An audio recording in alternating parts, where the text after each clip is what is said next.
अस्सलाम वालेकुम everyone and welcome back to my channel. उम्मीद करती हूँ कि आप सब बहुत अच्छे होंगे और मेरी दुआ है कि अल्लाह ताला आप सबको खुश और आबाद रखे। आमीन सुम्मा आमीन। और अल्हम्दुलिल्लाह हम सब भी यहाँ बहुत अच्छे हैं। अच्छा जनाब, आजकल ना यूके में ना, जैसे आप सबको पता है, दुनिया में ओवरऑल इन्फ्लेशन आया हुआ है और दुनिया में ओवरऑल बहुत ज़्यादा महंगाई होगी। हर चीज़ अपनी पीक पे चली हुई इस वक्त तो। लेकिन आजकल यूके में एक और नए क्राइसिस आए, वो है अकोमोडेशन क्राइसिस। यहाँ पे इतना काल पड़ा है घरों का, आप पूछे मत। मतलब लोग ज़्यादा हो गए हैं, घर कम हो गए हैं। अच्छा, इस वक्त ओवरऑल यूके में ना रेंट्स बहुत हाई चले गए। अगर आप बात करते हैं ना big cities like Birmingham, Manchester, Edinburgh, London, तो यहाँ तो प्राइसेस हाई हैं। लेकिन अगर पर्टिकुलर लंदन की बात करें तो लंदन सबसे हाई पीक पर है इस वक्त ना। वहाँ पे 1200-1500 पे आपको सिंगल बेडरूम मिले तो मिलेगा, हो सकता है ज़्यादा पे मिले, कम पे कुछ नहीं मिलना वहाँ पर आपको। So seriously, I don't recommend London to anyone who is coming to UK for the first time. Like आप पाकिस्तान से आ रहे हैं, इंडिया से आ रहे हैं, किसी और कंट्री से आ रहे हैं, तो मैं कभी आपको नहीं कहूँगी कि आप लंदन आए, क्योंकि that's a very poor choice to be honest. क्योंकि इतना ज़्यादा महंगा है। अनटिल और unless you having very high paying job, जो मतलब 80-90 हज़ार आप 1000 पाउंड बना रहे हैं ईयरली, तो आप तो चले जाएं। अगर आप अंडर 50,000 पाउंड बना रहे हैं तो London is a bad choice. So it's better to move to other cities. क्योंकि देखें, आपने यूके में सिर्फ रहना ही नहीं है, खाना ही नहीं है, आपने रेंट भी पे करने, आपने बिल्स भी पे करने। बिल्स में आपके पानी है, गैस है, बिजली है, आपके टेलीफोनिक बिल्स होते हैं। उसके बाद आपने काउंसिल टैक्स पे करना है। अच्छा, मैं सोची कि ना, बल्कि मैं मुझे बैठे बैठे बस अभी एकदम से आइडिया है कि मैंने एक्चुअली मैं व्लॉग बनाऊंगी इसके ऊपर कि आप अगर फर्स्ट टाइम यूके आ रहे हैं किसी भी कंट्री से, तो आपको किस सिटीज़ में मूव करना चाहिए, कहाँ पे ज़िंदगी ज़्यादा अफोर्डेबल है। So let's get back to the topic. हमारा टॉपिक जो आज का है वो रेंट्स अकॉर्डिंग है। ठीक है, हम बात करते हैं सबसे पहले यूके में कितने टाइप के घर। यूके में एक्चुअली 4 से 5 टाइप के घर होते हैं। यहाँ पे डिटैच हाउसेज होते हैं, सेमी डिटैच हाउस होते हैं, टेरेस होते हैं। उसके बाद यहाँ पे आपके पास आता है बेंगलो, एंड देन आता है आपके पास फ्लैट। और एक और भी टाइप होती है टाउन हाउसेज की, वो काइंड ऑफ टेरेस हाउसेज ही होते हैं। अच्छा, सबसे पहले बात करते हैं डिटैच हाउसेज की। अच्छा, सबसे महंगे ये होते हैं घरों में ना, अगर आप कभी भी घर ले रहे हैं किराए पे, क्योंकि ये ना, अगर आप देखें डिटैच हाउसेज होते हैं स्टैंड अलोन हाउसेज हैं। आप देख सकते हैं इनकी ना, इसके इर्द गिर्द कोई घर नहीं है, किसी के साथ इसकी वॉल नहीं मिली हुई, तो ये डिटैच हाउसेज हैं और इनकी प्राइसेस सबसे हाई हैं, मतलब रेंट्स में भी और इवन बाइंग में भी। अच्छा, मोस्ट ऑफ द टाइम ना हमारे लोग अगर पाकिस्तान से आ रहे हैं, इंडिया से आ रहे हैं, तो वो कभी भी ऐसे घर नहीं लेते किराए के लिए, क्योंकि आपको पता है ये महंगे बहुत होने वाले हैं। अगर मैं आपकी बात करूँ सिंपल, मैं अभी जो आपको बता रही हूँ रेंट से बता रही हूँ 2 बेडरूम हाउसेज के, 1 बेडरूम हाउसेज के, क्योंकि 3 बेडरूम हाउसेज पे ज़्यादा चला जाता है। आप शुरू में आ रहे हैं तो आप एडजस्ट कर सकते हैं 2 बेडरूम के हाउस के अंदर, अगर आपके 2 या 3 बच्चे हैं। और अगर आप कपल हैं या आपका एक बच्चा है तो आप स्टूडियो अपार्टमेंट में भी एडजस्ट कर सकते हैं, 1 बेडरूम अपार्टमेंट्स में भी एडजस्ट कर सकते हैं। ठीक है, और अगर आप सिंगल हैं तो आप शेयर अकोमोडेशन में भी एडजस्ट कर सकते हैं। देखिए, सिंगल होता है इंसान तो उसे मसला इतना नहीं होता, क्योंकि ज़ाहिर सी बात है आपके पास एक रूम होता है, लॉकर आपके साथ होता है, आप एडजस्ट कर सकते हैं। लेकिन एज ए फैमिली थोड़ा डिफिकल्ट हो जाता है सम टाइम शेयर अकोमोडेशन में एडजस्ट करना। तो मोस्ट ऑफ द टाइम लोग प्रीफर करते हैं कि वो स्टूडियो अपार्टमेंट ले लें या 1 बेडरूम हाउस ले लें कोई। इवन जब मैं भी यूके आई थी तो एज अ कपल हम 1 बेडरूम स्टूडियो अपार्टमेंट में रह रहे थे। उसके बाद जब नाइल पैदा हुआ तो भी हम स्टूडियो अपार्टमेंट में ही रह रहे थे। अच्छा, इस वक्त जो डिटैच हाउस का रेंट चल रहा है ना 2 बेडरूम का, वो 1500 पाउंड प्लस चल रहा है, और टू बी ऑनेस्ट ये बहुत ज़्यादा रेंट है। सो इसीलिए मैं कहती हूँ डिटैच हाउसेज तो मतलब आप ना ही लें तो बेहतर है रेंट के लिए। ऑफ कोर्स अच्छा बहुत लगता है ये घर, क्योंकि जाहिर सी बात है ना, आपके दाएं तरफ कोई है ना बाएं तरफ कोई, आपके पास बड़ा सा गार्डन होता है घर के अंदर। सेमी डिटैच में भी गार्डन आपको इजीली मिलता है, लेकिन इसका अपना ही मजा होता है, इसका अपना ही अच्छा लुक होता है इस घर का ना। But for rental purpose I don't recommend anyone to go for these kind of detach houses, because इसके रेंट 1500 से ऊपर ही होगा, नीचे नहीं होने वाला। So it's better to save your money और अपने लिए आप जोड़ें, पैसा जमा करें, ताकि आप अपना घर बाय कर सकें इन फ्यूचर। अच्छा, जब रेंट्स की बात आती है ना, तो इसमें एक और बड़ा फैक्टर इन्वॉल्व होता है, वो होता है area to area price vary करती है। बहुत से एरिया में हो सकता है आपको 1400 और 1300 का भी घर मिल जाए, लेकिन फिर डिपेंड करता है वो एरिया कैसा है, डिपेंड करता है वो घर फर्निश्ड है या अनफर्निश्ड है। पहले यूके में बहुत रिवाज था फर्निश्ड घरों का ना, लेकिन अब काफ़ी ज़्यादा ना स्कोप कम हो गया है। अब ज़्यादातर लोग अनफर्निश्ड घर देते हैं। अच्छा, ये मोस्ट ऑफ द टाइम ना 1 मंथ का डिपॉजिट रखा जाता है और फिर आपको घर रेंट पे दिया जाता है, और वो डिपॉजिट जब आप घर छोड़ के जाते हैं तो आपको वापस कर दिया जाता है। बट अगर आपने घर में कोई डैमेज कर दिया या उनके कारपेट पे हल्की सी चाय भी गिरा दी है, तो उन्होंने आपसे पैसे काट लेने उसके, और फिर आपको आपके पैसे जो बाकी पैसे होंगे वो आपको वापस कर देंगे। अच्छा, जो ये मैं बता रही हूँ ना आपको रेंट डिटैच हाउस का 1500 पाउंड, इसके अंदर ना आपके पास काउंसिल बिल, आपके जितने भी आपके बिल्स होते हैं डिफरेंट, मतलब बिजली के, पानी के, गैस के, बिल्कुल इन्वॉल्व नहीं होती है, सिर्फ घर का किराया इटसेल्फ है। अच्छा, मैं आपको जितने भी किराए बता रही हूँ ना, आप जितनी बड़ी सिटीज़ की बात करें, यहाँ पे मैनचेस्टर हो गया, बर्मिंघम हो गया, लीड्स हो गया, यॉर्क हो गया, ग्लासगो हो गया, एडिनबरा हो गया, 100 पाउंड ऊपर या 100 पाउंड नीचे करके ना यही किराए हैं इनके। अच्छा, अब बात करते हैं सेकंड टाइप ऑफ हाउस की। हमारे पास सेकंड टाइप ऑफ हाउस में आता है सेमी डिटैच हाउस। हमारे लोग ज़्यादातर ये घर प्रीफर करते हैं। जितने भी लोग इंडिया से आते हैं, पाकिस्तान से आते हैं, वो इस तरह के घरों में रहना पसंद करते हैं। अगर आपके 2 या 3 बच्चे तो आप easily 2 bedroom semi detach house में एडजस्ट कर सकते हैं। आप देख सकते हैं ये घर 2 जुड़े हुए, लेकिन इनकी साइड्स में कोई और घर नहीं है, मतलब ये 3 साइडेड ओपन घर है। और सबसे बड़ा एडवांटेज इस घर का ये होता है कि आपको इस घर में ना गार्डन मिल जाता है। उससे ये होता है कि समर की छुट्टियाँ जब होती है ना बच्चों की, अगर आप नहीं जा रहे हो घूमने फिरने, तो बच्चे अपने ही घरों में खेल लेते हैं। मतलब नॉर्मली भी अगर आप कहीं नहीं जा रहे, आपके बच्चे आराम से अपने ना घर में अपने गार्डन में खेल लेते हैं और आप अपना काम करते रहते हैं। अच्छा, तो इस वक्त सेमी डिटैच हाउसेस की प्राइस चली ना 2 बेडरूम हाउस की और 3 बेडरूम की भी मोर और लेस इतनी ही है। ठीक, इस वक्त सेमी डिटैच चल रहे हैं 1000 पाउंड से लेके 1500 पाउंड। इससे ज़्यादा ही आपको मिलेगा, नीचे कुछ नहीं मिलने वाला। लेकिन 1000 पाउंड और अगर कुछ अगर एरियाज में चले जाए, ग्रेटर एरियाज होते हैं लाइक ग्रेटर मैनचेस्टर का एरिया, ग्रेटर लंदन का एरिया, ग्रेटर लीड्स का एरिया, तो आपको ग्रेटर में जाके ना थोड़े और कम में मिल जाते हैं, क्योंकि वहाँ पे आबादी कम होती है और लोगों के पास अकोमोडेशन भी अवेलेबल होती है। लेकिन लोग रहना चाहते हैं with in the city area, ताकि आपके पास ना ईजी लिंक हो सिटी की तरफ और आप ईजी अपने काम वगैरह पे जा सकें। अच्छा, जितने भी यूके में ओल्ड बिल्ड हाउसेज हैं ना, उनके साथ ना गैरेज इंक्लूड नहीं होता था।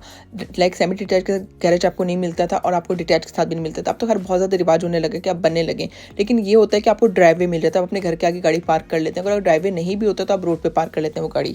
अच्छा, नेक्स्ट टाइप ऑफ हाउस में आता है टेरेस हाउस। टेरेस हाउस में होता है कि 3 और 3 से ज़्यादा घर जुड़े होते हैं एक दूसरे के साथ।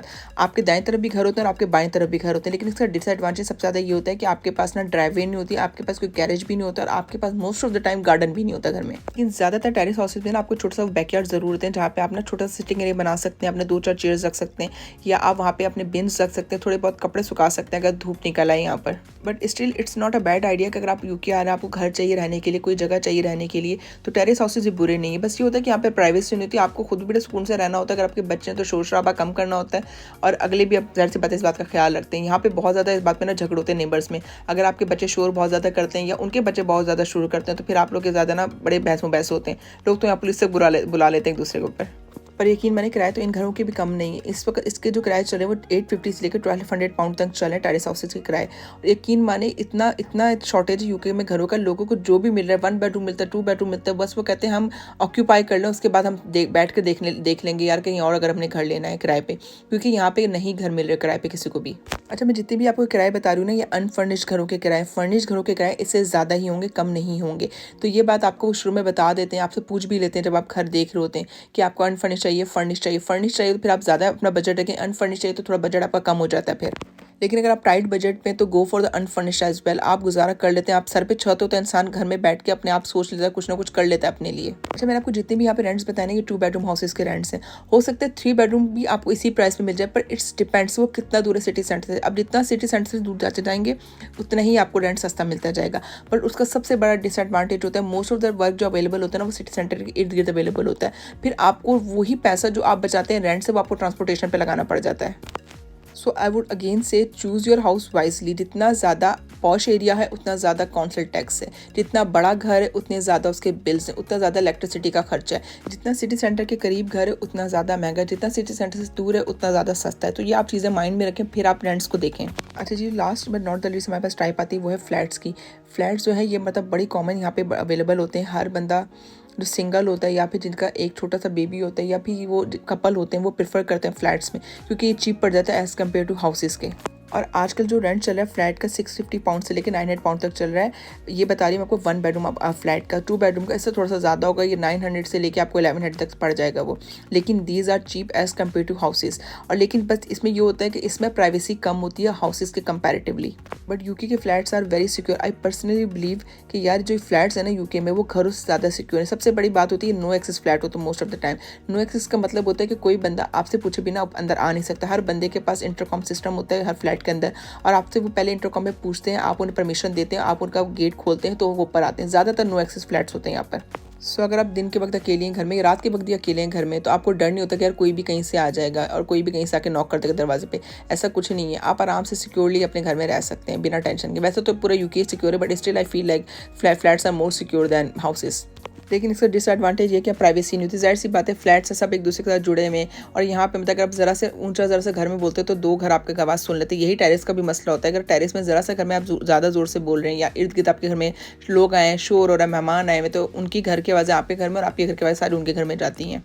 और यहाँ पे पाकिस्तान की तरह तो घर होते ही नहीं ना कि ब्रिक्स के बने हो, मतलब ऑफकोर्स ब्रिक्स के बने होते हैं, पर मतलब सॉलिड ब्रिक्स के नहीं होता अंदर, क्योंकि इंसुलेशन डली होती है तो उसकी वजह से आवाज़ ईजिली क्रॉस हो जाती है। इसका दूसरा बड़ा डिसएडवांटेज भी होता है कि नॉर्मली होता है कि आपके जो घर होते हैं ना, मतलब ज़मीन के जो घर होते हैं सेमी डिटैच या टेरेस वाला जो है, आप ना बिन अपने घर के बाहर रखते हैं, वाके ले जाते हैं। यहाँ पे आपको ना बिन ऊपर से लेके आना पड़ता है। सो जस्ट सपोज अगर आपके फ्लैट के 3 या 4 फ्लोर्स हैं और आप तीसरे या चौथे मंजिल पे रहते हैं अपने फ्लैट के, तो आपको अपना बिन खुद ही लेके आना पड़ता है। ज़ाहिर सी बात है इसमें लिफ्ट नहीं होती। लिफ्ट होती है उन फ्लैट्स में जिनमें 18-19 फ्लोर्स के होते हैं फ्लैट्स, जो 23 फ्लोर्स के फ्लैट होते हैं, बड़े बड़े होते हैं, उनके अंदर लिफ्ट होती है। लेकिन उसके अंदर भी डिसएडवांटेज ये होता है, अगर लिफ्ट खुदाना से कभी बंद हो जाए तो फिर आपको ऊपर से पहिया पहिया आना पड़ता है। यहाँ पे लिफ्ट सही हो जाती है, ज़ाहिर सी बात है, लेकिन यहाँ पे भी टाइम लगता है चीज़ों को ठीक होने में। अच्छा, उसके बाद आते हैं टाउन हाउसेस और फिर आता है आपके पास बेंगलोज। टाउन हाउसेस की जो prices similar to terrace house होती है, लेकिन जो बेंगलोज होते हैं उनकी प्राइस डिफरेंट होती है। लेकिन हमारे लोग ज़्यादा प्रेफर नहीं करते बेंगलोज लेना। इवन कि मैं जितने भी लोग अपने इर्द गिर्द जानती हूँ, they don't own bungalows, they own detach houses और सेमी डिटैच हाउसेस या टेरेस हाउसेस। अच्छा, जो हमारे स्टूडेंट आते हैं ना पाकिस्तानी इंडिया से, वो ज़्यादातर शेयर अकोमोडेशन प्रेफर करते हैं। बहुत दफ़ा लोग ये भी करते हैं कि वो एक घर ले लेते हैं, मिलकर उसको 3 या 4 लड़के किराया दे देते हैं। तो इस तरह वो फिर ना, अगर 1000 पाउंड का घर होता है तो 300 या 350 400 को पड़ता है, और फिर वो इस तरह अपना किराया दे देते हैं। लेकिन ज़ाहिर सी बात है जब शेयर अकोमोडेशन होता है तो फिर आप एक ही बाथरूम शेयर करते हैं और एक ही फिर किचन शेयर हो रहा होता है। लेकिन स्टूडेंट्स के लिए बहुत प्रीफरेबल ऑप्शन होता है, क्योंकि ज़ाहिर सी बात है आपकी कॉस्ट कट हो जाती है। आप क्योंकि as a student you can't afford 1000 pound on your own. बाकी जो मैंने आपको ये किराए बताएं घरों के, मोर और लेस हर शहर के यही किराए, आप 50 ऊपर कर लें 50 नीचे कर लें, डिपेंड करता है। जैसे मैंने पहले कहा कि एरिया टू एरिया वेरी करता है, ठीक है। उसके अलावा मैं यहाँ पे जब वीडियो खत्म होगी लास्ट में मैंने 2 लिंक्स दिए हैं, 2 एक्चुअली स्क्रीनशॉट्स हैं वेबसाइट की। आप उन वेबसाइट को सर्च कर सकते हैं। अगर आप यूके आने वाले हैं तो आपको एक रफ आइडिया हो जाएगा जिस एरिया में आप जाना चाहते हैं, वहाँ का आप घर सर्च कर सकते हैं, वहाँ पे आपको रेंट प्राइसेस देख सकते हैं वहाँ की। अच्छा, मैं जिन 2 वेबसाइट का लिंक दे रही हूँ आपको, सबसे ज़्यादा यूज़ यही वेबसाइट होती है यहाँ पे रेंट्स वगैरह के लिए या फिर बाइंग के लिए। और आप यहाँ पे डिफरेंट ऑप्शन अवेलेबल नहीं, लाइक फर्निश चाहिए, अनफर्निश चाहिए, शॉर्ट टर्म चाहिए, लॉन्ग टर्म के लिए चाहिए, किस प्राइस रेंज में चाहिए। तो काफ़ी अच्छी वेबसाइट है, उनको ज़रूर चेक कीजिएगा आप लोग। एंड आई होप आज की वीडियो बहुत से लोगों को बहुत फ़ायदा देगी। अगर आप यूके में आने तक आपको रफ आइडिया हो जाएगा कितना पैसा अपने हाथ में रखना अपने रेंट्स के लिए। और अगर आपको आज की वीडियो अच्छी लगी तो please do share this video with your friends and family member, specially with दोस्त who want to move to UK. इससे ये होगा कि उनको रेंटल प्राइस की थोड़ी आइडिया हो जाता है कितना पैसा उनके पास होना चाहिए यहाँ के लिए। और अगर आपने अब तक मेरा चैनल सब्सक्राइब नहीं किया तो वो लाल जो बटन है उसको ज़रा सा दबा दीजिए और बेल आइकन को भी प्रेस कर दीजिए। उससे ये होगा कि मेरी सब वीडियोज़ की नोटिफिकेशन सबसे पहले आपके पास आएगा। चलिए जनाब, आज का व्लॉग बस यहीं एंड करते हैं। इंशाल्लाह नेक्स्ट व्लॉग में आपसे फिर मुलाकात होगी। तब तक अपना और अपने चैनल वालों का बहुत ख्याल रखिएगा, मुझे दुआ में याद रखिएगा। अगर आपके पास कुछ सजेशन है, अगर आप चाहते हैं मैं किसी टॉपिक को कवर करूँ, कोई बात करूँ, तो प्लीज़ मुझे ज़रूर कमेंट सेक्शन में बताइएगा। मुझे आपके कमेंट्स का बहुत इंतजार आता है। Thank you so much. Have a nice day, take care, अल्लाह हाफिज़, बाय बाय।